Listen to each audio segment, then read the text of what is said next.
वेदाहमेतं पुरुषं महान्तम् आदित्यवर्णं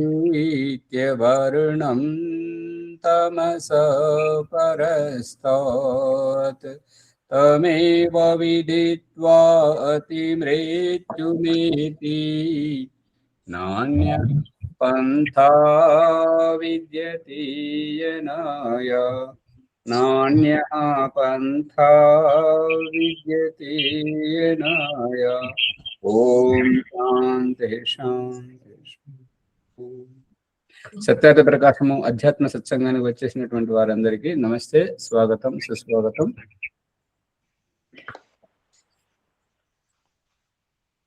సత్యార్థ ప్రకాశము లక్ష్మణాచార్య పూర్వాభ్యాస కక్షలో ప్రకృతి గురించి చర్చిస్తున్నాము. మరి ప్రకృతిని ఆధారం చేసుకొని మన జీవితంలో మానవుడు ముందుకెలా సాగి తనను తాను తెలుసుకొని పరమాత్మను తెలుసుకోగలుగుతాడు. ఈ సందేహాన్ని నివృత్తి చేయాలని ప్రార్థన.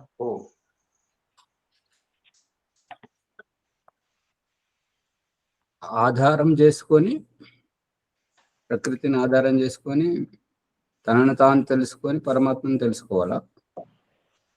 హాజీ ఆచార్య గారు, మరి దీంట్లో సందేహం ఏమున్నది? సమాధానం కదా ఇది. మనకు ఎలా ఆధారభూతం అయి ఉన్నది ప్రకృతి, మనకు ఏ విధంగా తోడ్పడుతున్నది ముందుకెళ్ళడానికి?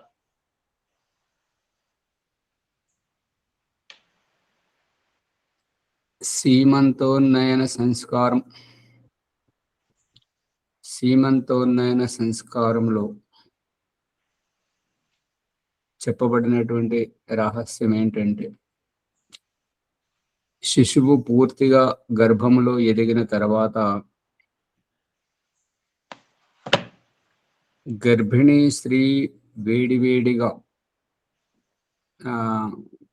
ధనియాల కషాయం కానీ వేడి పాలు కానీ ఇంకేవైనా తాగినప్పుడు శిశువు లోపల నుంచి ఆ పులకరింత కేరింతలు కొడుతూ కాళ్ళు ఆడిస్తున్నప్పుడు ఆ కాళ్ళతోటి తల్లి గర్భానికి తన్నుతున్నట్టుగా లౌకిక భాషలో వ్యాఖ్యానించుకుంటారు. అప్పుడు ఆ గర్భిణీ స్త్రీ పక్కన కూర్చున్నటువంటి భర్త ఆమె భర్తకు ఆమె చూపిస్తుంది, చూడు వాడు లోపల నుంచి ఎలా అల్లరి చేస్తున్నాడో అని చెప్పేసి చూపించేసరికి ఇతను ఆ గర్భం పైన స్పర్శ చేసి ఆ యొక్క అతని పులకరింత కేరింతల యొక్క ఆ ఆనందాన్ని స్పర్శ ద్వారా అనుభూతి పొందుతుంటారు. ఇక్కడ గమనించాల్సింది ఏంటంటే, గర్భము లోపల శిశువు, గర్భం బయట తండ్రి, ఇద్దరిని కలుపుతున్నటువంటిది, ఇద్దరి మధ్యలో ఒక తెరలాగా ఉన్నటువంటిది ఈ యొక్క స్త్రీ. స్త్రీ అంటే స్త్రీ శరీరం, స్త్రీ శరీరము, స్త్రీ జన్మ అంటే ప్రకృతి. అందుకే గృహాశ్రమ ప్రకరణం సంధ్యోపాసన సందర్భంగా దయానంద సరస్వతి ఏమంటున్నాడంటే, ఉదయం బ్రహ్మ ముహూర్తంలో నిద్రలేసి ఇంటికి నిత్యకర్మలు పూర్తి చేసుకొని ఇంటికి దూరంగా ఏకాంతం అడవిలోకి వెళ్ళి అక్కడ ధ్యానము చేసుకొని ఇంత బారెడంత పొద్దెక్కే వరకు మళ్ళీ ఇంటికి తిరిగి రావాలని చెప్పాడు. ఇంటికి దూరంగా ఇల్లు ఏంటి, దూరం ఏంటి? ఇల్లు ఏంటి, దూరం ఏంటంటే, ఇల్లు అనేది నాది, నేను, నా స్వాభిమానం.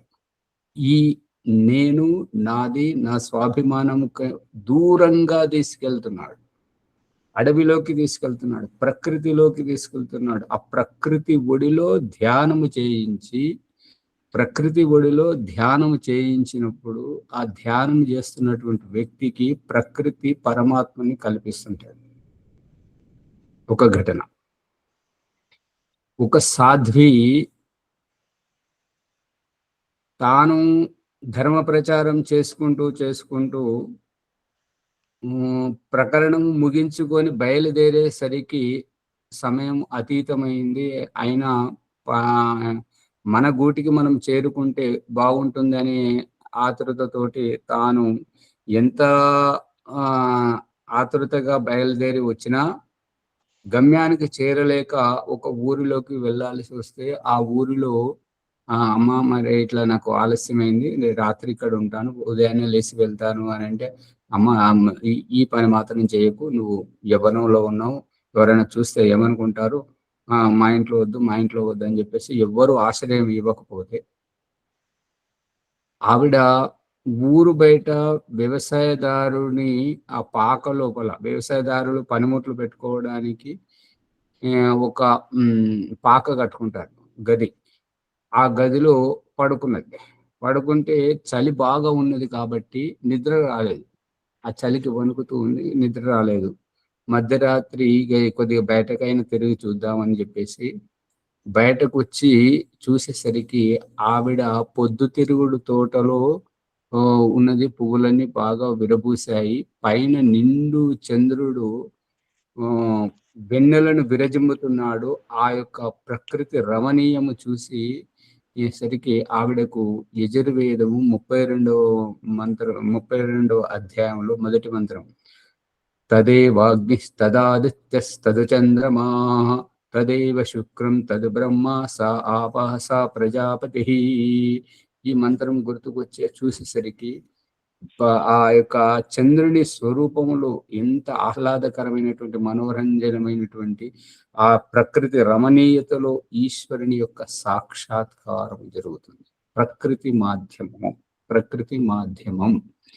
ఈ ప్రకృతి జీవునికి కర్మఫలానుసారంగా దేహము రూపములో లభించినటువంటి వస్త్రము ప్రకృతియే, దేహము ప్రకృతియే, ఆహార అన్నపానీయాల ఆధారము ప్రకృతియే.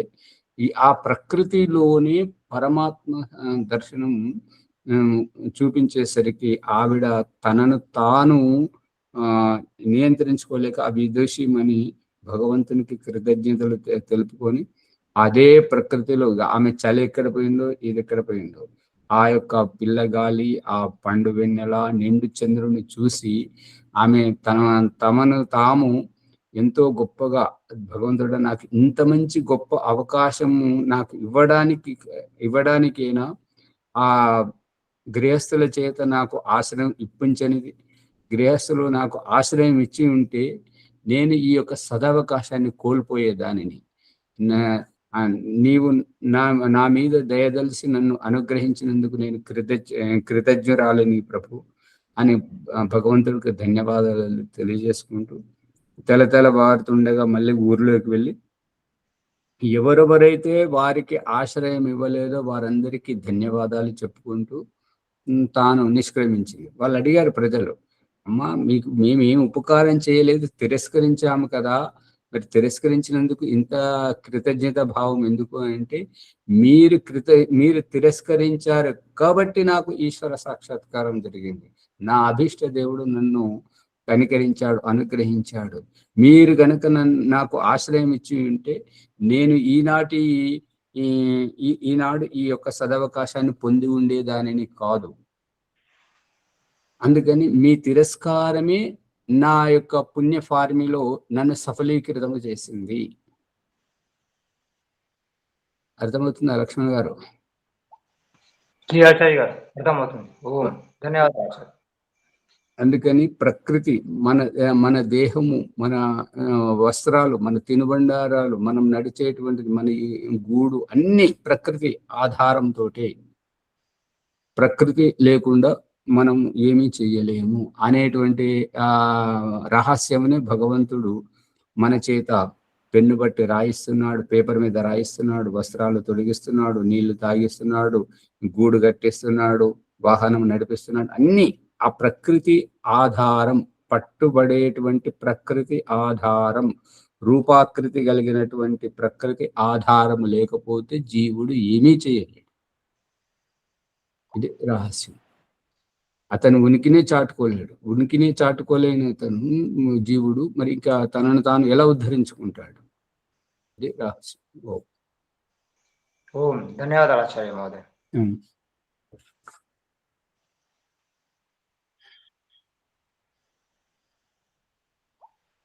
ఎక్కడి వరకు వచ్చాం?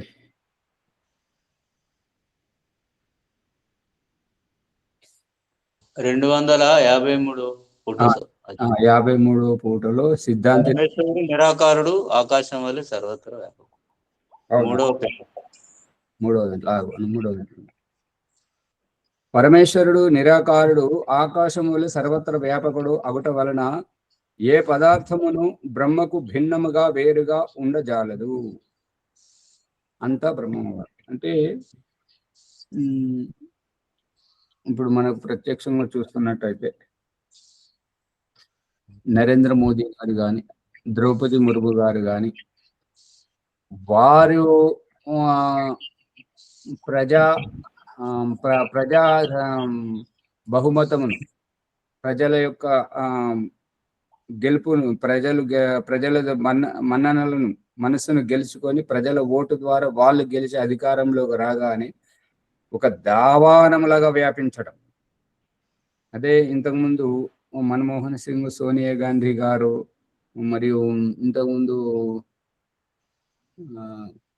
ఎవరు రాష్ట్రపతి ఎవరు గుర్తుకు రావట్లేదు, అబ్దుల్ కలాం లాంటి వారు, కేఆర్ నారాయణ లాంటి వారు, వాళ్ళ పదవి ఓడిపోయారు అనగానే వారి ప్రభావం తగ్గిపోవడం, గెలిచినారు అనగానే వారి ప్రభావం ప్రజల మనసులలో వ్యాపకం అవ్వడం. దీనిని వ్యాపకం అంటారు. ఒకేసారి గుప్పుమన్నట్టుగా. ఇప్పుడు మన ఈ తెలంగాణ ప్రాంతంలో కేసీఆర్ ఓడిపోయాడు, రేవంత్ రెడ్డి గెలిచాడు. ఓడిపోయిన వారిది కనుమరుగైపోవడం, గెలిచిన వారిది వ్యాపకమైపోవడం. ఆ రకంగా అందరూ వ్యాపకం అంటే అందరూ, ప్రజలెల్లరూ తెలుసుకోవడం, గుర్తించడం, దానిని వ్యాపకం అంటుంటారు. ఆ రకంగా ఈశ్వరుడు వ్యాపకమై ఉండడం, ఈ యొక్క అండపిండ బ్రహ్మాండాలను సృష్టించి తనలో ఇముడ్చుకొని ఉండడం. అంటే తనలో అంటే నియంత్రణలో తన అధీనంలో ఉంచుకోవడం, సువ్యవస్థితంగా వాటిని పరిపాలించడం, సంరక్షించడం. ఇక ఈ యొక్క అండపిండ బ్రహ్మాండాలని కాదు, అండపిండ బ్రహ్మాండములు ఏ అణు పరమాణువులతో తయారయ్యాయో ఆ అణు పరమాణువుల అంతర్గతంలో కూడా పరమాత్ముడు ఉన్నాడు, బయట కూడా ఉన్నాడు అని చెప్పడానికి. ఈ యొక్క ఆకాశము అంటే అవకాశము లేకుండా, ఖాళీ లేకుండా, ఇప్పుడు బస్సులో బాగా రద్దీగా, ఇప్పుడు మనోరంజనమైన కథ ఏంటంటే, ఇప్పుడు బంగ్లాదేశ్ నుంచి వచ్చేటువంటి లాంచీలు అంటే పడవలు, ఇవి ఎక్కడ చెన్నైకి వస్తుంటాయి. మరి కలకత్తా నుంచి చెన్నైకి, మద్రాసు, మళ్ళీ చెన్నై మద్రాసు ఒకటే, అది అంటారు ఈ మచిలీపట్నం. ఇలా లాంచీలు వచ్చేటప్పుడు ఏంటంటే కిక్కిరిసిపోయినట్టుగా వస్తుంటాయి అన్నమాట. ఆ బంగ్లాదేశ్ నుంచి కలకత్తా వచ్చేటువంటివి కూడా ఎట్లా బాగా ఎక్కి వస్తుంటారు అనమాట. అటువంటి సందర్భంలో రోడ్డు మీద బస్సు పైన ఎక్కించారు, బస్సు లోపల కిక్కిరిసిపోయినట్టు ఉన్నారు. కండక్టర్ ఇంకా పిలిస్తే ఎక్కిస్తున్నారు అన్నట్టు. ఇంతట్లో రైట్ అనేసరికి డ్రైవర్ బస్సు నడిపిస్తూ పోతుంటే కండక్టర్కు ఎక్కడానికి స్థలం లేదన్నట్టు. అప్పుడు యాత్రికుడు అంటున్నాడు, కండక్టర్ గారు, దీంట్లో అయితే కాలు పెట్టడానికి కూడా సందు లేదు, మీరు ఇంకో బస్సులో రండి అన్నట్టుగా. అయితే మనోరంజనం ఆ రకంగా. అవకాశం ఉంటే, ఆకాశం అంటే ఖాళీ స్థలమే ఏదైనా వస్తువు పెట్టడానికి అవకాశం ఉంటుంటది. అవకాశం లేని దానిని ఆకాశం అనబడేది అనమాట. అందుకే నిన్న వాటి ప్రకారంలో మనం చెప్పుకున్నటువంటిది ఏంటంటే, భగవంతుడు ఆకాశం అనేటువంటిది అణువణువున ఇమిడి ఉన్నది. మన దేహంలోనే చూసుకుంటే కన్నులో, పన్నులో, వెంట్రుకలో, ఎముకలో పెరగడానికి అవకాశం ఉంది అని అంటే ఆకాశం ఉన్నట్టే కదా. ఆకాశం లేకపోతే, ఖాళీగా లేకపోతే, పెరగడానికి అవకాశం లేకపోతే వెంట్రుక ఎట్లా పెరుగుతుంది, ఎముక ఎట్లా పెరుగుతుంది, పన్ను ఎట్లా పెరుగుతుంది, కన్ను ఎట్లా పెరుగుతుంది, మాంసం గోలు ఎట్లా పెరుగుతున్నాయి అంటే అక్కడే అణువణువున అవకాశం ఉన్నది కాబట్టి. అది ఆ రహస్యం. వ్యాపక భావ సంబంధము ఉండుట వలన రెండును ఒక్కటి ఎన్నడును కానేరవు.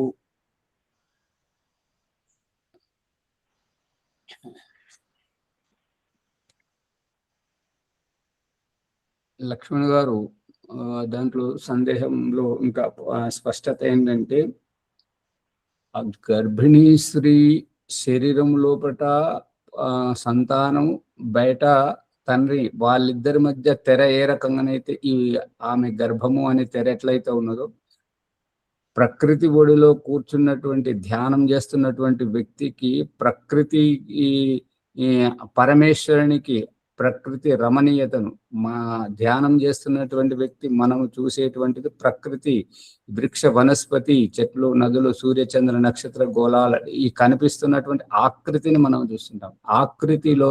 ఆకృతికి అంతర్గతంగా మనం ఉన్నాము, ఆకృతికి అతీతంగా పరమాత్ముడు ఉన్నాడు. ఇది రహస్యం అక్కడ.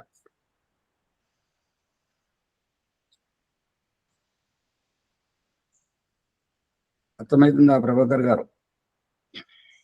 ఓంజీ ఆచార్య గారు అర్థమవుతుంది. అర్థమవుతుంది. మైక్ బంద్ చేయండి ప్రభాకర్ గారు వెంటనే.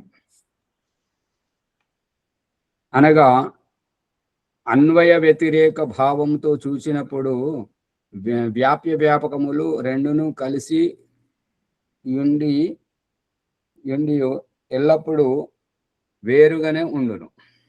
అన్వయ వ్యతిరేకం, అన్వయానుకూలం, అన్వయాత్మకంగా చేసినప్పుడేమో కలిసి, అన్వయ వ్యతిరేకము అయినప్పుడేమో వేరువేరుగా. దేనికది ఒకటియే అగునెడల వ్యాప్య వ్యాపకం భావం ఎట్లు పొసగును అంటే, దేవుడు జీవుడు ఒకటే అంటే, దేవుడు జీవుడు ఒకటే అని అన్నప్పుడు ఈ అన్వయాత్మకమైనటువంటి భావం ఎట్లుంటుంటది అంటే, అన్వయం అంటే ఏంటంటే సంతానం ఎలా కలిగారు అంటే తల్లిదండ్రులు ఉంటాయి. అదే తల్లిదండ్రులు లేనప్పుడు కలగడానికి అసంభవం. ఇప్పుడు ఇది దయానంద సరస్వతి 7వ సముల్లాసంలోను 8వ సముల్లాసంలో చెప్తుంటాడు ఏంటంటే, తల్లిదండ్రులు లేరు అయినా పుట్టాను, నాకు నోట్లో నాలుక లేదు అయినా మాట్లాడుతున్నాను అన్నట్టుగా. అంటే మూలము లేకుండానే ఉనికిని, నాలుక లేకుండా మాట్లాడడం అసంభవం, తల్లిదండ్రులు లేకుండా పుట్టడం కూడా అసంభవం. అదే రకంగా దేవుడు లేకుండా జీవుడు లేడు, జీవుడు లేకుండా దేవుడు ఉంటాడు, కానీ దేవుడు లేకుండా జీవుడు ఉండడు. అదే పిల్లలు లేకుండా తల్లిదండ్రులు ఉండగలరు, కానీ తల్లిదండ్రులు లేకుండా పిల్లలు పుట్టరు. శిష్యులు లేకుండా గురువు ఉండగలడు, కానీ గురువు లేకుండా శిష్యులు ఉండలేరు. ఇది రహస్యం. అందుకే అన్వయ వ్యతిరేకం అంటే దేవుడి ఉనికిని చూపిస్తున్నావు, జీవుడి ఉనికిని చూపిస్తున్నావు. అంతఃకరణంతో కలిసి ఉన్నప్పుడు జీవుడిగా దేహధారణ చేసినట్టుగా చెప్తున్నావు.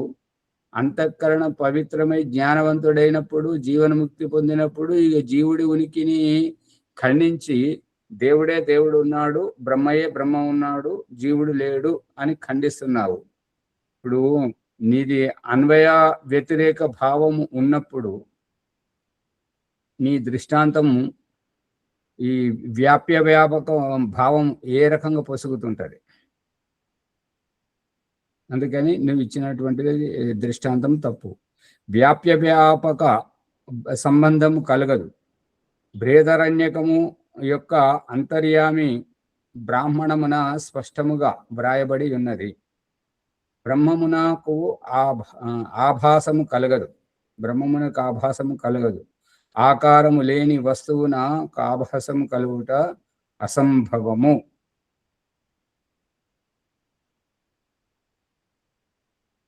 ఆకారము లేని వస్తువునకు ఆభాసము కలుగుట అసంభవము అంటే దీని అభిప్రాయం ఏంటంటే,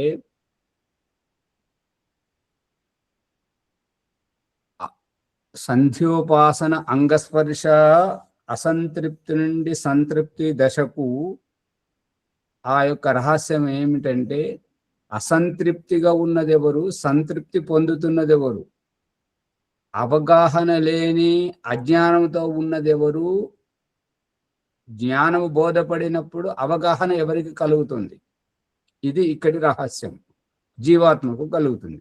మరి జీవాత్మకు ఆకృతి లేదు కదా, దేహధారణ చేసినప్పుడే కదా. కానీ ఇక్కడేమంటున్నాడు అంటే, ఆకారము లేని వస్తువునకు ఆభాసము కలుగుట అసంభవం. ఆకారము లేని అంటే దేహధారణ చేసినప్పుడు అంతఃకరణము, చిత్తము, బుద్ధి, మనస్సు ఇవి ఉన్నాయి కాబట్టి వీటి ద్వారానే చెప్పినటువంటి బోధపడినటువంటి జ్ఞానాన్ని గ్రహిస్తున్నాడు. కాబట్టి అవగాహన అనేటువంటిది బుద్ధి ద్వారా గాని, చిత్తము ద్వారా గాని, ఈ యొక్క అంతఃకరణము ద్వారా గాని జీవుడు గ్రహించగలడు. అంతఃకరణము లేకుండా, బుద్ధి లేకుండా, చిత్తము లేకుండా జీవుడు గ్రహించలేడు అనేది అభిప్రాయం. సూర్యప్రకాష్ గారు పట్టుకుంటున్నారా? అది శ్రీనివాస్ గారు చాలా జాగ్రత్తగా వినండి, లోతైన విషయాలు వస్తున్నాయి మధ్య మధ్యలో. ఆచార్య ఆభాసం అంటే అర్థం చెప్పండి. అవగాహన. అంతఃకరణోపాధి వలన బ్రహ్మమును జీవుడిగా అంగీకరింతువేని నీ మాట బాలుని మాట వంటి దగును.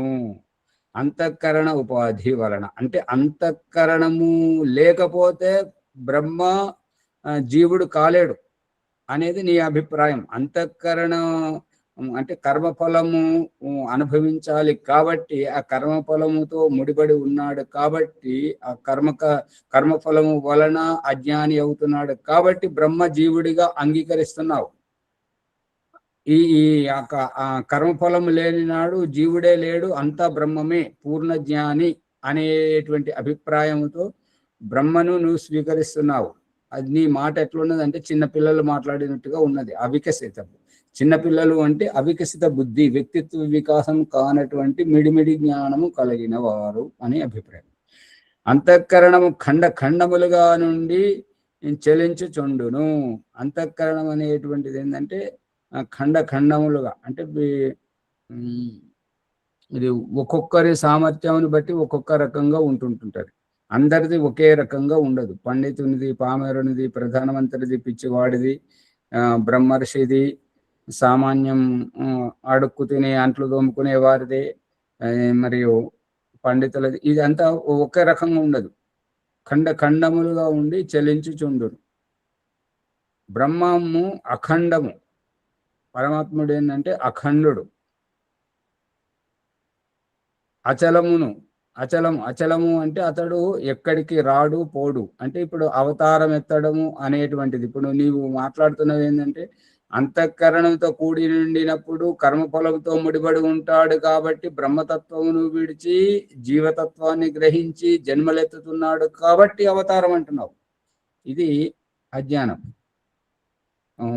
పరమాత్ముడు ఆ జీవునిలోనూ ఉన్నాడు, జీవునికి ఆధారమైన ప్రకృతిలోనూ ఉన్నాడు, మరియు అండపిండ బ్రహ్మాండము అణువణువున ఉన్నాడు. అండపిండ బ్రహ్మాండమును అంతా తనలో ఇముడ్చుకొని ఉన్నాడు.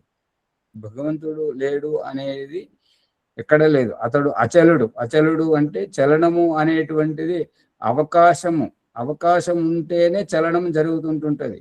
ఇప్పుడు ఇందాక మనం బస్సు సంఘటన చెప్పుకున్నాం కదా, కిరిసిపోయినటువంటి దాంట్లో కండక్టర్కు కాలు పెట్టడానికి స్థలం లేకపోతే మనోరంజనంగా యాత్రికుడు ఏమంటున్నాడంటే, కండక్టర్ గారు ఈ బస్సులో కాలు పెట్టడానికి స్థలం లేదు, నువ్వు ఇంకో బస్సులో రమ్మని అన్నట్టుగా. అంటే అంతటా నిండి ఉన్నటువంటి ఆ పరమాత్మకు చలనము చేయడానికి అవకాశమే లేదు. కానీ యజుర్వేదము 40వ అధ్యాయములో చెప్తున్నటువంటి మంత్రం తదేజతి తన్నైజతి తద్దూరే తదువంతికే తదంతరస్య సర్వస్య తదు సర్వస్యాస్య బాహ్యతః. అతడు దూరాతి దూరమును దగ్గర అత్యంత నికటముగా లోపల బయట అంతటా నిండి ఉన్నాడు అనేటువంటి అభిప్రాయం.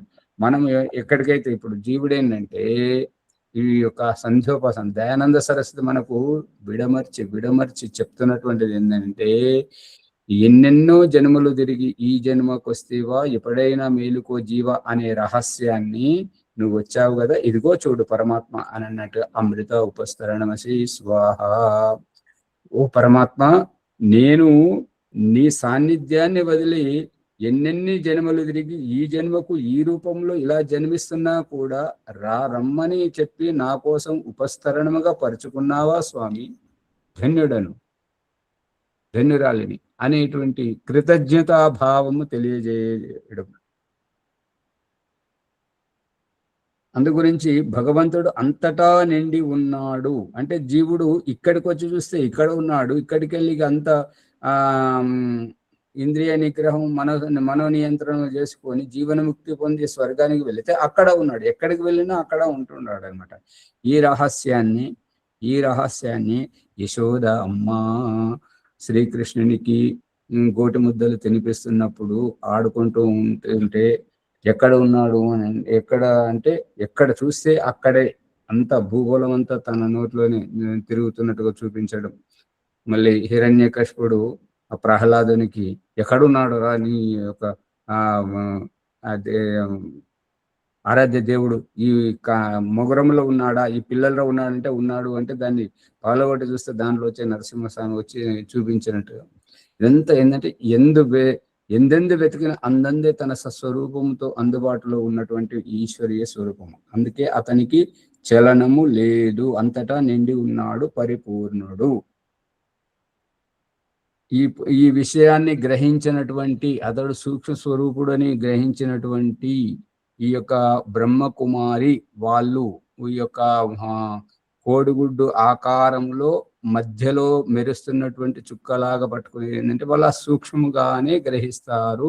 ఈ విశాలమైనటువంటి అనంత బ్రహ్మాండంలో నిండి ఉన్నటువంటి ఈశ్వరీయ అంటే భగవద్గీత 18వ అధ్యాయంలో శ్రీకృష్ణుడు చూపించిన విశ్వరూప స్వరూపాన్ని వాళ్ళు అంగీకరించారు.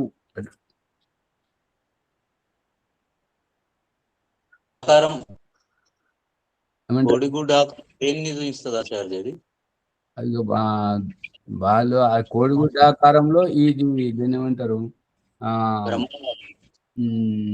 బ్రహ్మాండమని అర్థమా కోడిగుడ్డు? అదే ఇక్కడ ఉదయనాచార్య గారు నిగమ నీడం అని అన్నారు కదా. ఆ నిగమ నీడం అంటే ఘోన్సుల అంటే గూడు ఈ అండం ఆకృతి.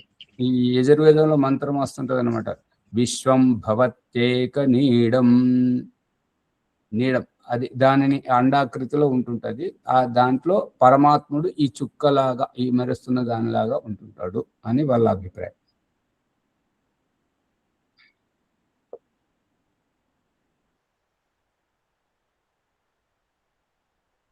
బ్రహ్మమును జీవుని వేరుగా అంగీకరింపవేని. ఒకవేళ దేవుణ్ణి జీవుణ్ణి వేరువేరుగా అంగీకరించినట్లయితే దీనికి సమాధానం చెప్పు.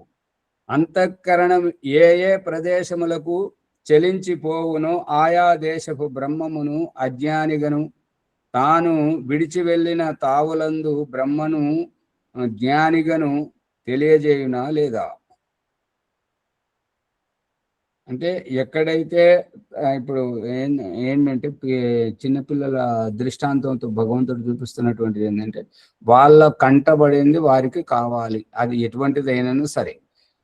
ఆ వస్తువు వారి చేజిక్కిన తర్వాత దాంతో ఆడుకొని అది పక్కన పడేసి మళ్ళీ ఇంకేదైనా వారి కంటపడితే మళ్ళీ అది కావాలని ఎట్లయితే అంటుంటారో ఆ రూపకంగా ఎక్కడైనా జీవుణ్ణి దేవుణ్ణి వేరువేరుగా నువ్వు గ్రహించకపోతే సమాధానం చెప్పు. ఏ అంతఃకరణం ఏ ప్రదేశములకు చెలించిపోవును అంటే ఏంటంటే ఆ అంతఃకరణము అనేటువంటిది, ఇప్పుడు అంతఃకరణం అనేటువంటిది ఏంటంటే మన కర్మఫలము ఇమిడి ఉండేటువంటిది, అందులోనే అంకితమైపోతుంటది. ఆ అంతఃకరణము ద్వారానే జీవుడు జన్మలకు తరించిపోతుంటాడు.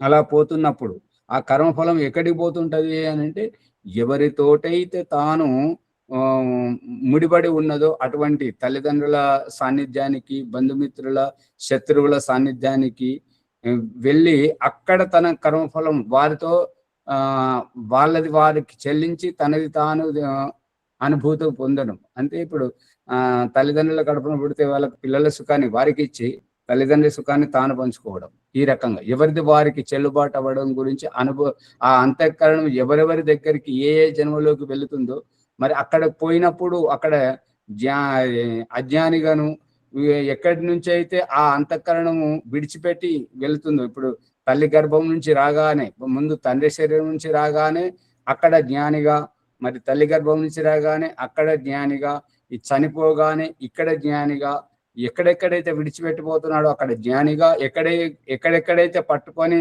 అక్కడ జన్మిస్తున్నాడో అక్కడ అజ్ఞానిగా సిద్ధమవుతున్నాడు నువ్వు చెప్పిన దాని ప్రకారం బట్టి. అలా అవుతున్నాడా లేదా చెప్పు.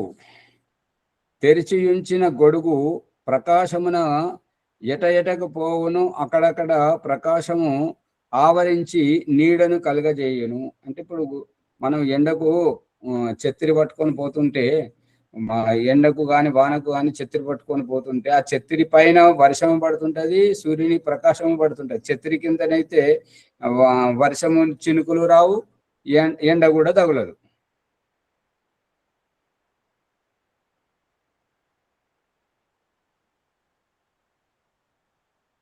తాను విడిచిన తావులను ప్రకాశయుక్తములు చేయును. అంటే ఇప్పుడు గొడుగు మనం తీసుకొని ముందుకు పోతున్నప్పుడు మనం పట్టుకొని నిలబడ్డ దగ్గర అయితేనేమో వాన రాదు, ఎండ రాదు. మనము ముందుకు పోగానే వాన వస్తుంటది, ఎండ వస్తుంటది. గొడుగు మనమే పట్టుకొని నడుస్తున్నాము. గొడుగు లేని చోట వర్షము ఎండ వస్తుంటుంటది, గొడుగు ఉన్న చోట ఎండ వర్షము ఉండదు అనే అభిప్రాయం. కారణమనేది గురూజీ, అంతఃకరణమనేది గొడుగు లాంటిదా? ఇది ఇక్కడ చెప్తున్నటువంటి దృష్టాంతం ప్రకారం అంతఃకరణం గొడుగుగా పోల్చి చెప్తున్నాడు.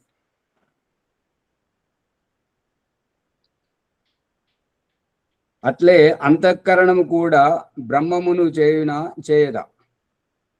అంటే అంతఃకరణము బ్రహ్మమును చేయదా అని అడుగుతున్నాడు. ఎందుకు అంటే అంతఃకరణము ద్వారానే తల్లి గర్భానికి వచ్చి ఆ కుటుంబంలో జన్మిస్తున్నప్పుడు, చనిపోయినప్పుడు ఆ తల్లికి శోకము, తండ్రికి శోకము, ఆ ఇంటిలిపాదికి శోకమును ఇచ్చి ముందుకు వెళ్ళిపోతున్నాడు కదా. మరి ఆ రకంగా అంతఃకరణం కూడా అంటే ఏ కర్మఫలము వల్ల ఆ కుటుంబ వియోగం ఆ యొక్క స్త్రీకి వైధవ్యమునిచ్చి పిల్లలకు అనాథలను చేసి ఎట్లయితే ముందుకు పోతున్నాడో ఆ రకంగా పోతున్నప్పుడు ఈ యొక్క బ్రహ్మమును ఎట్లా చేస్తున్నది. ఇప్పుడు ఎట్లా చేస్తున్నది అంటే, పెళ్లి చేసుకోగానే శోభనము రాత్రి మొదటి రాత్రే భర్త చనిపోతే ఆ స్త్రీకి సుఖం వస్తుందా, దుఃఖం వస్తుందా? పిల్లలు పుట్టగానే తల్లిదండ్రి లేకపోతే చనిపోతే ఆ పిల్లలకు దుఃఖం వస్తుందా, సుఖం వస్తుందా? అయితే బ్రహ్మము లేని చోట, అంతఃకరణము లేని చోట బ్రహ్మ లేడు అని అన్నప్పుడు, బ్రహ్మ తాను విడిచిన స్థానమున జ్ఞానవంతుడిగా తాను అంతఃకరణం చేత జన్మించిన చోట అక్కడ అజ్ఞానిగా ఉన్నప్పుడు మరి కుటుంబాన్ని విడిచిపెట్టిపోతున్నాడు. ఆ అమ్మాయి నవవధువు జీవితంలోంచి చనిపోతున్నట్టుగా ఆ రకంగా వెళ్తున్నప్పుడు, మరి బ్రహ్మ లేని చోట జ్ఞానం ఉన్నప్పుడు సుఖం ఉండాలి కదా, దుఃఖం ఎందుకు ఉంటున్నది? ఆ పిల్లలకు తల్లిదండ్రులు వాళ్ళు పుట్టిందే పాపమా? వాళ్ళు పుట్టినప్పుడు మరి ఆ సంతోషాన్ని, తల్లిదండ్రుల సుఖాన్ని వాళ్ళు పొందలేక అనాథలుగా బిక్కుమంటూ అన్ని సామాజిక దెబ్బలను ఎదుర్కోవడం ఏంటిది? మరి అక్కడ వాళ్ళకు దుఃఖమే కలుగుతుంది కదా. అక్కడ జ్ఞానం ఉన్నప్పుడు సుఖమే సుఖం, ఆనందమే ఆనందం ఉండాలి కదా. బ్రహ్మ ఆ యొక్క కుటుంబము ఆ యొక్క వ్యక్తులను విడిచిపెట్టి ముందుకు వెళ్ళినప్పుడు అర్థమవుతుందా? ఊరికే చూస్తున్నారా? భాగ్యలక్ష్మమ్మ గారు, రాజవనమ్మ గారు, పరమాత్మ తన కర్మ ఫలితాన్ని ఆ జీవుల చేత అనుభవింపజేస్తున్నాడు. దీని ద్వారా కూడా మనం పరమాత్మను అనుభవం చేసుకోవచ్చు కదా. కాదు, ఇప్పుడు మీరు మాట్లాడుతున్నది భాష వైదిక సిద్ధాంతం, కానీ ఇక్కడ నవీన వేదాంతుడు చెప్పిన దాన్ని దయానంద సరస్వతి వ్యాఖ్యానించి అతనికి కనువిప్పు కల్పిస్తున్నాడు. ఇంతే తేడా. అంటే కర్మ ఫలితం కాదు కదా చరిత్రది. ఇప్పుడు మన వైదిక సిద్ధాంతం ప్రకారం దయానంద సరస్వతి మనకు కర్మ సిద్ధాంతమే చెప్తున్నాడు. కానీ లక్ష్మణ్ గారు అడుగుతున్నటువంటిది ఏంటంటే అది వైదిక సిద్ధాంతమే చెప్తున్నాడు. కానీ ఇక్కడ దయానంద సరస్వతి విడమర్చి మనకు ఆ నవీన వేదాంతి అనే వ్యక్తికి జ్ఞానోదయం కల్పిస్తున్నాడమ్మా.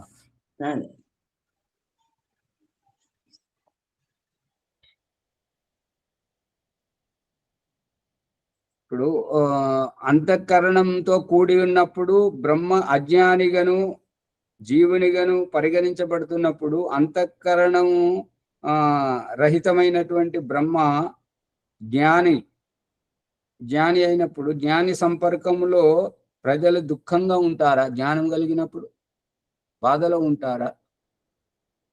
జ్ఞానం లేనప్పుడు సంతోషంగా ఉంటుంది కదా ఆచార్య. అదే ఇప్పుడు ఈ ఈ నవీన వేదాంతుల యొక్క అభిప్రాయం ఎట్లున్నది అని అంటే, భర్త చనిపోయిన భర్త భర్త అయితే అతని కర్మఫలానుసారంగా ఆమె జీవితం నుంచి వెళ్ళిపోయాడు, ఆ పిల్లల జీవితం నుంచి తల్లిదండ్రులు వెళ్ళిపోయారు. వెళ్ళిపోయినప్పుడు ఆ బ్రహ్మ ఈ తల్లిదండ్రుల రూపంలో భర్త రూపంలో ఏ జీవాత్మనైతే వాళ్ళ మధ్యలోంచి వెళ్ళిపోయిందో అక్కడ వెళ్ళిపోయినప్పుడు బ్రహ్మ లేడు, జ్ఞానిగా ఉన్నాడు. జ్ఞానం ఉన్నప్పుడు అక్కడ సుఖం ఉండాలి కదా, దుఃఖం ఎట్లున్నది? అట్లు చేసిన బ్రహ్మము క్షణ క్షణమున అజ్ఞానిగాను జ్ఞానిగాను మారవలసి వచ్చును. అంటే బుడుబుడుకలోని వేషాన్ని అనుసారిగా పూటకో వేషం వేసడు అన్నట్టుగా బంధమోక్షములు క్షణికములు కావలసి వచ్చును. ఈ బంధమోక్షములు అనేటువంటివి క్షణికములు అవుతాయి. మరియు అఖండ బ్రహ్మమునందు ఏకదేశమున అంతఃకరణము వలన కలుగు ప్రభావము అనగా బ్రహ్మము అజ్ఞానవంతము చేయుట సర్వదేశమున అగుట వలన బ్రహ్మము సర్వము అజ్ఞాని అగును. అఖండ బ్రహ్మమునందు ఏకదేశమున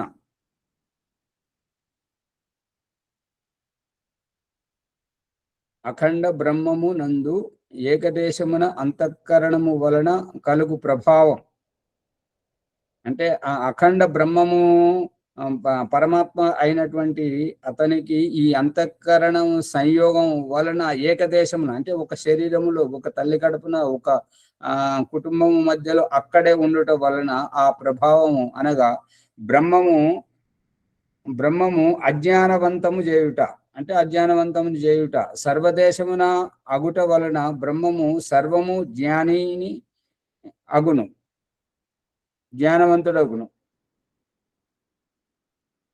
ఎక్కడైతే చనిపోయిన ఇంట మరి జ్ఞానమే జ్ఞానం ఉంటుంటది కాబట్టి అక్కడ మరి ఇంటిల్లిపాదికి సుఖమే సుఖం, ఆనందమే ఆనందం ఉండాలి. కానీ ఇంటిల్లిపాది శోక సముద్రంలో మునిగిపోయినట్టుగా సువర్చలమ్మ గారు పట్టుకుంటున్నారా లేదా? ఆచార్జీ ఆ ఇక్కడ సర్వము అజ్ఞాని ఉంది, అజ్ఞాని అని అగును అని ఉంది ఇక్కడ. ఇక్కడ చూడండి, అనగా బ్రహ్మము అజ్ఞానవంతము చేయుట వలన బ్రహ్మమును అజ్ఞానవంతం అంటే జన్మ ఎత్తడం వలన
అది వెళ్ళిపోతుంది అని అన్నప్పుడు మరి జీవుడు ఎక్కడ ఉన్నాడు? జీవుడి ద్వారానే అంతఃకరణం నడుస్తుంది. జీవునితోనే గురూజీ, జీవునితోనే అంతఃకరణం పోతుంది. అంతఃకరణము జీవుడు ఒక్కడేనా గురూజీ?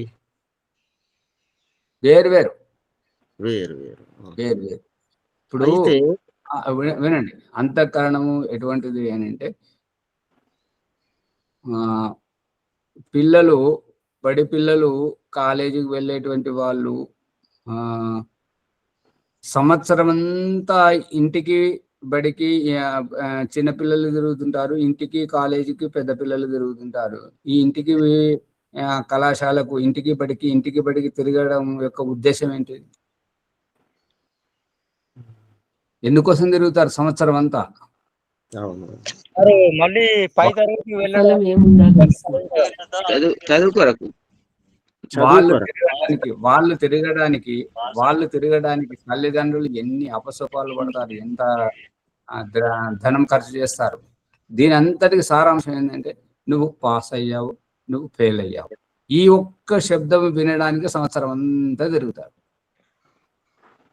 ఇప్పుడు అంతఃకరణం అనేది ఏంటంటే ఏ అర్హతతోటి పాస్ అవుతున్నాడు, ఏ అర్హతతోటి ఫెయిల్ అవుతున్నాడు. ఆ పాస్ చేసేటువంటి, ఫెయిల్ చేసేటువంటి అర్హతయే అంతఃకరణం. రాజమణమ్మ గారు, ఈ అంతఃకరణంతోటే పిల్లలు పై తరగతులకు నడుస్తున్నట్టుగా ఈ యొక్క జీవుడు ఇంకొక శరీరానికి పునర్జన్మ కోసం వెళ్తుంటాడు. అర్థమవుతుంది అమ్మగారు? జ్ఞానం అన్నట్టే మరి. తెలుసుకోవడం అంటే జ్ఞాని కదా. ఒక్కరి తర్వాత సువర్చలమ్మ గారు మాట్లాడినప్పుడు మైక్ బంద్ చేయాలి, మాట్లాడేటప్పుడు మైక్ ఆన్లో పెట్టాలి. ఇప్పుడు చెప్పండి రాజమణమ్మ గారు. అంటే తెలుసుకోవడానికి, చదువుకోవడానికి, జ్ఞానం పెంచుకోవడానికి పోతురు కదా ఆచార్య బడికి. మరి జ్ఞానం అన్నట్టే కదా ఇది. ధ్యానం అంటున్నారా, జ్ఞానం అంటున్నారా? ధ్యానము వేరు, జ్ఞానము వేరు. జ్ఞానం అంటున్నా ఆచార్య, జ్ఞానం అంటలేను. జ్ఞానం కొరకు అంటున్నా. జ్ఞానం కొరకు కాదు. ఇప్పుడు ఏంటంటే ఇప్పుడు మరి అమ్మగారు ఇప్పుడు అమ్మ కడుపులోంచి నాన్న కడుపులోంచి అమ్మ గర్భంలోంచి మళ్ళీ కుటుంబంలోకి వచ్చి జీవుడు ఎందుకు వస్తున్నాడు? అమ్మ దగ్గరికి వెళ్ళి, నాన్న దగ్గరికి వెళ్ళి, అక్క దగ్గరికి వెళ్ళి పిల్లలు ఎందుకు తిరుగుతారు? వారి స్వార్థం. అర్థమైందా అమ్మ? మాట్లాడరు, చేయరు. వినపడట్లేదా అమ్మగారు? సువర్చలమ్మ గారు చాలాసేపటి నుంచి ఆగారు, మీరు చెప్పండి. అదే అంతఃకరణం అనేటటువంటిది జీవన యొక్క స్థితిని బట్టి అదే అంటున్నా, స్వార్థం అంటున్నా.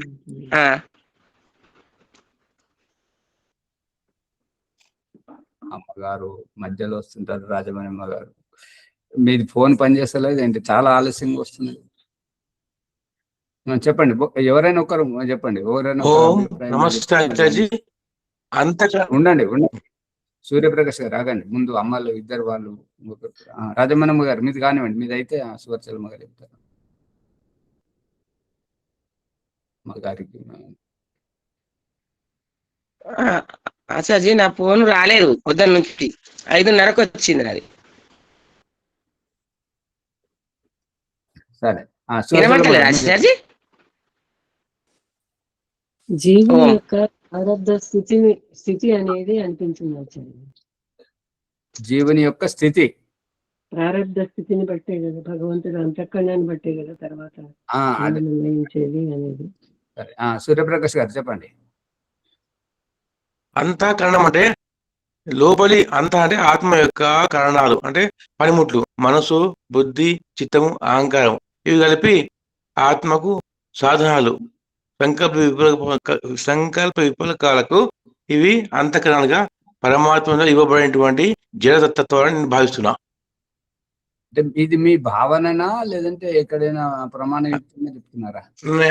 మేము సాధనలో కూడా అంతఃకరణ శుద్ధి చేసుకోవాలి, అంతఃకరణాలు మా ఆత్మలో లయం తీసుకోవాలి అనేటువంటి విషయం తెలుసుకున్నాం కాబట్టి ఆ విషయం చెప్తున్నా. అంటే ఇప్పుడు ఆ రకంగా ఆ అంతఃకరణాన్ని శుద్ధి చేసుకోవాలంటే మీరు చెప్పినటువంటిది అథర్వవేదం శాంతి సూక్తంలో మంత్రం వస్తుంది. ఇమాని యాని పంచేంద్రియాని మనః షష్ఠాని మీ హృది. ఇప్పుడు మీరు లెక్క పెట్టినటువంటివి ఇంద్రియాలను, మనస్సును, బుద్ధిని, ఈ వీటిని లెక్క పెట్టారు కదా అంతఃకరణంలో. మనసు, బుద్ధి, చిత్తం, అహంకారం వీటిని లెక్క పెట్టారు కదా.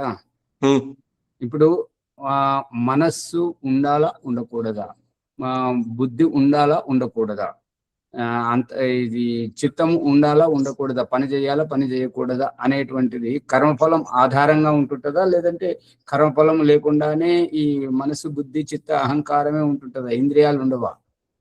కర్మఫలం ఆధారంగానే ఇవి వెలిగిస్తాయి. ఈ అంతఃకరణంలో మనసు, బుద్ధి, చిత్తము, అహంకారము, ఈ ఇంద్రియాలను సమకూర్చేటువంటిదే ఆ కర్మఫలం. ఇది దేవుడు చూపిస్తున్న దృష్టాంతం. ఎందుకంటే గర్భాధానము సమానమే, పురుషుని శరీరం నుండి శుక్రకణము విడుదలవ్వడము సమానమే, తల్లి గర్భంలో పిండంగా ఎదగడం సమానమే. మరి పుట్టేటువంటి శిశువు పుట్టిన తర్వాత ఒకరు గుడ్డిగా, ఒకరు స్త్రీలుగా, ఒకరు పురుషులుగా, ఒకరు నపుంసకులుగా, ఈ వ్యత్యాసం ఏంటి? అందుకని ఇది కర్మఫలంతో ముడిపడి ఉన్నది అనేది అభిప్రాయం.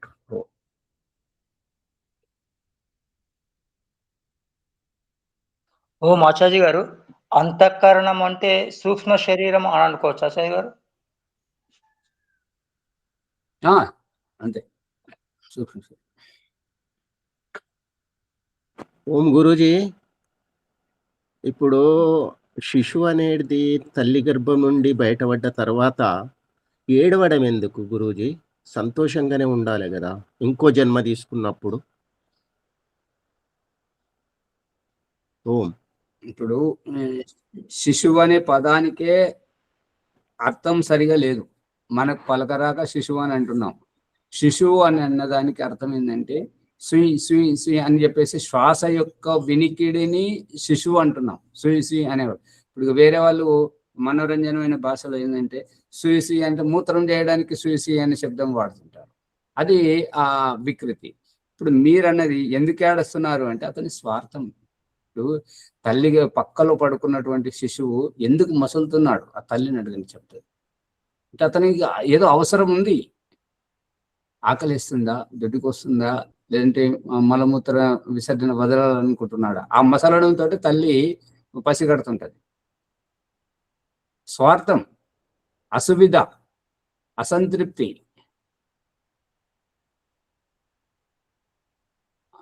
అందరూ అలా చూస్తున్నారు, అర్థం కావట్లేదా అమలు? అర్థం అవుతలేదు. శిశువుగా ఇప్పుడు బిడ్డ వచ్చినాక ఏం బాధతో నేడుస్తాడో తెలియదు. అవును, సరిగా నడవకనే ఏడుస్తాడు కదా ఇంకో జన్మ. గురూజీ మల్లేశం గారు ఓపిక పట్టండి. మీరు ఇంకొక జన్మను చూస్తున్నారు, కానీ అక్కడ జరుగుతున్నది ఏంటంటే ఆ శరీరానికి గర్భములో వెచ్చగా ఉన్నప్పుడు గర్భం నుంచి బయటకు రాగానే చల్లగాలి, అక్కడ దయానంద సరస్వతి రాస్తుంటాడు జాతకర్మ సంస్కారంలో, ఎక్కడైతే నేరుగా గాలి శిశువు మీద పడదో ఆ చోటికి వెళ్ళి ఆ బొడ్డును తాడును దాన్ని కత్తిరించమని చెప్తుంటాడు, అది అంతా తుడుమని చెప్తుంటాడు, శుభ్రం చేయమంటాడు. అక్కడ డెలివరీ అయిన దగ్గర హాస్పిటల్లో చూడండి, డెలివరీ దానికి వెళ్ళి అక్కడికి వెళ్ళి లోపలికి తీసుకొచ్చి వాళ్ళ తుడవడం. నేను వీడియోలు పెట్టాను, చూసారా లేదా? మరి చూడాలి, చూస్తేనే ఆధ్యాత్మిక దర్శనంలో వస్తున్నాయి దాదాపుగా. అక్కడ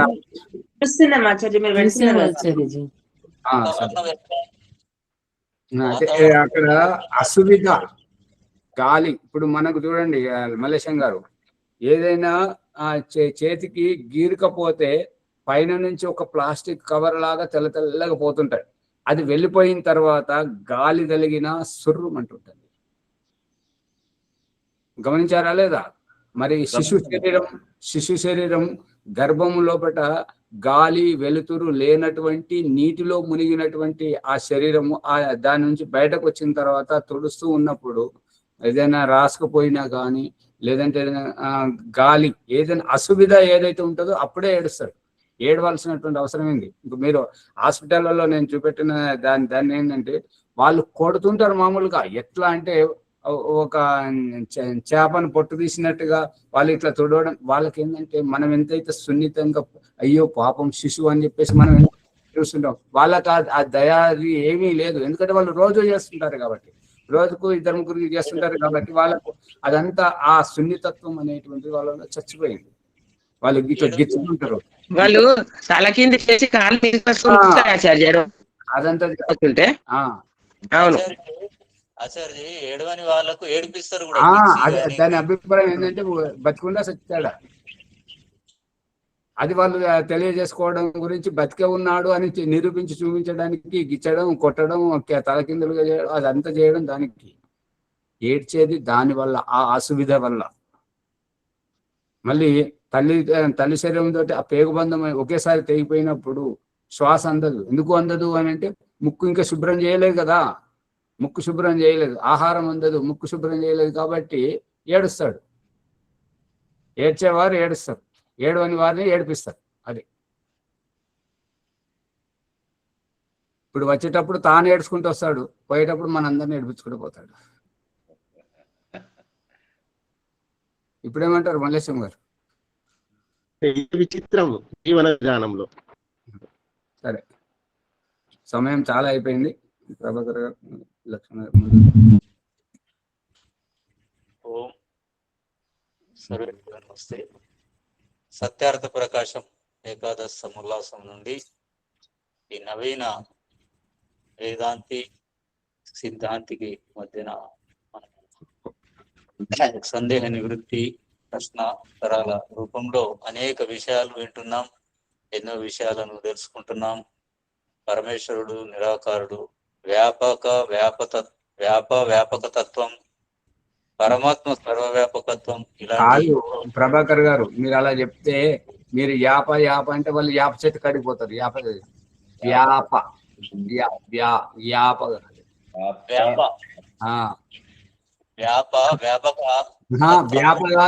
వ్యాప్యక.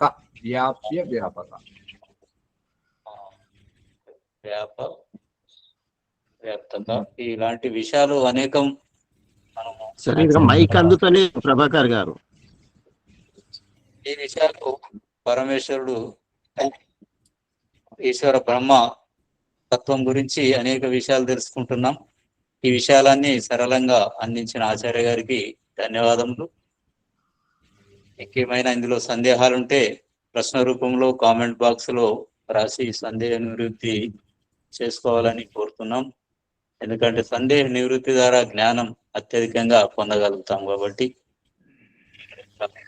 ఈ ఎపిసోడ్ మనం అందరికీ అందజేయడానికై లైక్ చేద్దాం, షేర్ చేద్దాం, సబ్స్క్రైబ్ చేసి గంట సింబల్ నొక్కి ఈ జ్ఞానాన్ని అందరికీ పంచాలని మన ఈనాటి వైదిక సంధ్యా బ్రహ్మ సాక్షాత్కారం. ఈరోజు బుధవారం. వరలక్ష్మ గారి వారు లేనట్టున్నారు, మరి ఇంకెవరైనా తీసుకోవచ్చు.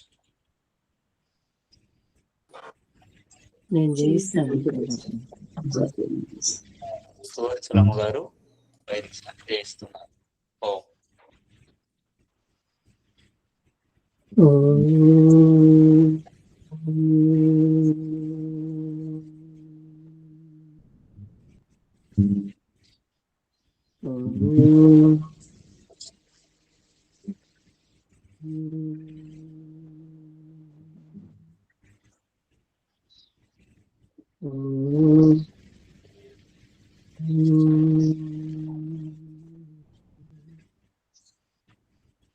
సంధ్యాయోగ బ్రహ్మ సాక్షాత్కారం.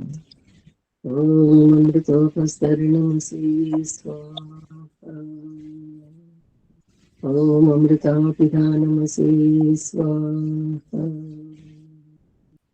ఓం సత్యం యశస్వేర్మై శ్రీకృష్ణ స్వాహా. వాచమానంతం. ఓం శన్నో దేవీరభిష్టయ ఆపో భవంతు పీతయే సంయోరపి స్రవంతు అదే ఇంద్రియ స్పర్శం అంతా. ఓం వాక్కు వాక్కు, ఓం ప్రాణ ప్రాణ, ఓం చక్షు చక్షు, ఓం స్తోత్రం స్తోత్రం, ఓం నాభి, ఓం హృదయం, ఓం కంఠః, ఓం శిరః, ఓం బాహుభ్యాం యశోబలం, ఓం కరతల కరపృష్ఠే. మాధ్యమంత్రం. ఓం భూః పునాతు శిరసి, ఓం భువః పునాతు నేత్రయోః, ఓం స్వః పునాతు కంఠే, ఓం ఆః పునాతు హృదయే, ఓం జనః పునాతు లాభ్యాం, ఓం తపః పునాతు పాదయోః, ఓం సత్యం పునాతు పునః శిరసి, ఓం ఖం బ్రహ్మ పునాతు సర్వత్ర. ఏడంతస్తుల అంతర్యాత్ర. ఓం భూః, ఓం భువః, ఓం స్వః, ఓం మహః, ఓం జనః, ఓం తపః, ఓం సత్యం. అహమస్మిమంత్ర. ఓం రితం చ సత్యం చ పీతా తపసో చ తతో రాత్ర జాయత తతః సముద్రోర్నవః, సముద్రాదర్ణవాతది సంవత్సరో అజాయత, అహోరాత్రాణి విదదద్విశ్వస్య నిశతో వసి. ఓం సూర్యాచంద్రమసౌ ధాతా యథా పూర్వమకల్పయత్, దివం చ పృథివీం చ అంతరిక్షమధో స్వాహా. ఆచమనం. ఓం సిన్నో దేవీ రవిష్టయ, ఆపో భవంతు పీతయే, సంయోరవి స్రవంతు నః. మనస పరిక్రమ మంత్రం. ఓం ప్రాచీదిగగ్నిరధిపతిరసితో రక్షితాదిత్యా విషవః, తేభ్యో నమో అధిపతిభ్యో నమో రక్షతృభ్యో నమః, విషేభ్యో నమయేభ్యో అస్తు. యోస్మాన్ ద్వేష్టియం వయం విశ్వస్తమో జంభేదస్మః. దక్షిణాదివింద్రోధిపతి స్థిరస్థిరాజైరక్షితా పితరైషవః, తేభ్యో నమో అధిపతిభ్యో నమో రక్షతృభ్యో నమః, విషేభ్యో నమయేభ్యో అస్తు. యోస్మాన్ ద్వేష్టియం వయం విశ్వస్తమో జంభేదస్మః. ప్రదీచి దిక్కు వరుణోధిపతి పృథాకో రక్షితా నమిషవః, తేభ్యో నమో అధిపతిభ్యో నమో రక్షతృభ్యో నమః, విషేభ్యో నమయేభ్యో అస్తు.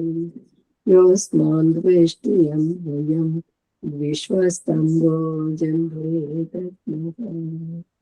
ఉదీచి దిక్కు సోమోధిపతి స్వజో రక్షితా శనిర్షవః, తేభ్యో నమో అధిపతిభ్యో నమో రక్షతృభ్యో నమః, విషేభ్యో నమయేభ్యో అస్తు. యోస్మాన్ ద్వేష్టియం వయం విశ్వస్తమో జంభేదస్మః. ఉదీచి దిక్కు సోమోధిపతి స్వజో రక్షితా శనిర్షవః, తేభ్యో నమో అధిపతిభ్యో నమో రక్షతృభ్యో నమః, విషేభ్యో నమయేభ్యో అస్తు. యోస్మాన్ ద్వేష్టియం వయం విశ్వస్తమో జంభేదస్మః. ఓం ధ్రువాదిక్కు విష్ణురధిపతి కల్మషగ్రీవో రక్షితా వీరిదైషవః, తేభ్యో నమో అధిపతిభ్యో నమో రక్షతృభ్యో నమః, విషేభ్యో నమయేభ్యో అస్తు. योऽस्मान् वेष्टियं वयं विश्वस्तं योजन्ते। ॐ ऊर्ध्वादिक् बृहस्पतिरधिपतिः चित्रो रक्षिता वर्षं शभाता। तेभ्यो नमोऽधिपतिभ्यो नमः रक्षतृभ्यो नमः ऋषिभ्यो नमः येभ्यो अस्तु। योऽस्मान् वेष्टियं वयं विश्वस्तं योजन्ते तत्मः। उपस्थानमन्त्राः जातवेदसे सुभवाम सोममदाति यतो नीदभाति वेदः। स नः पर्षदति दुर्गाणि विश्वानावेव सिन्धुं दुरितात्यकीः। चित्रं देवानां मुदगादनेकं चक्षुर्मित्रस्य वरुणस्याग्नेः। आप्राच्यावा पृथिवी अन्तरिक्षं सूर्यात्मा जगतस्तशुषश्च। उदुत्यं जातवेदसं देवं वहन्ति केतवः दृशे विश्वाय सूर्यम्। उद्वयं तमसस्परि स्वाहा पश्यन्त उत्तरं देवं देवत्रा सूर्यमगन्म ज्योतिरुत्तमम्। तच्चक्षुर्देवहितं पुरस्तात् शुक्रमुच्चरत्। पश्येम शरदशतं जीवेम शरदशतं शृणुयाम शरदशतं प्रब्रवाम शरदशतं अधीनाः स्याम शरदशतं भूयस्य शरदशता। ॐ भूर्भुवस्वः ॐ सेन्नो देवीरभिष्टया आपो भवन्तु पीतये संयोरविस्रवन्तु नः। गायत्री। ॐ भूर्भुवस्वः तत्सवितुर्वरेण्यं भर्गो देवस्य धीमहि धियो यो नः प्रचोदयात्। హే జగదీశ్వర దయానిధి, మీ అనంత కృప వలన మేము చేస్తున్న జప ఉపాసనాది కర్మముల మూలమున ధర్మ అర్థ కామ మోక్షములని చతుర్వేద పురుషార్థముల సిద్ధిని ఈ జన్మ ఎందు సంప్రాప్తించుకున్నట్టు అనుగ్రహింపము స్వామి. ఓం నమ శంభవాయ చ మయ భవాయ చ నమ శంకరాయ చ మయస్కరాయ చ నమ శివాయ చ శివతరాయ చ. ఓం సెన్నో దేవీరభిష్టయా आपो भवन्तु पीतये संयोरविस्रवन्तु नः.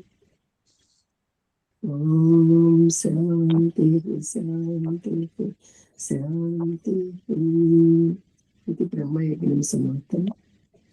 ॐ जोग शान्तिः, अन्तरिक्षं शान्तिः, पृथिवी शान्तिः, आपः शान्तिः, ओषधय शान्तिः, वनस्पतय शान्तिः, विश्वे देवा शान्तिः, ब्रह्म शान्तिः, सर्वं शान्तिः, शान्तिरेव शान्तिः, सा मां शान्तिरेधि. ॐ शान्तिः शान्तिः शान्तिः. नमस्ते आचार्य, నాకు అవకాశం ఇచ్చినందుకు ధన్యవాదాలు. ఓం సర్వేభ్యో. అమ్మగారు గొంతు ఖరాబ్ అవుతుంది చూడండి, వేడి వేడి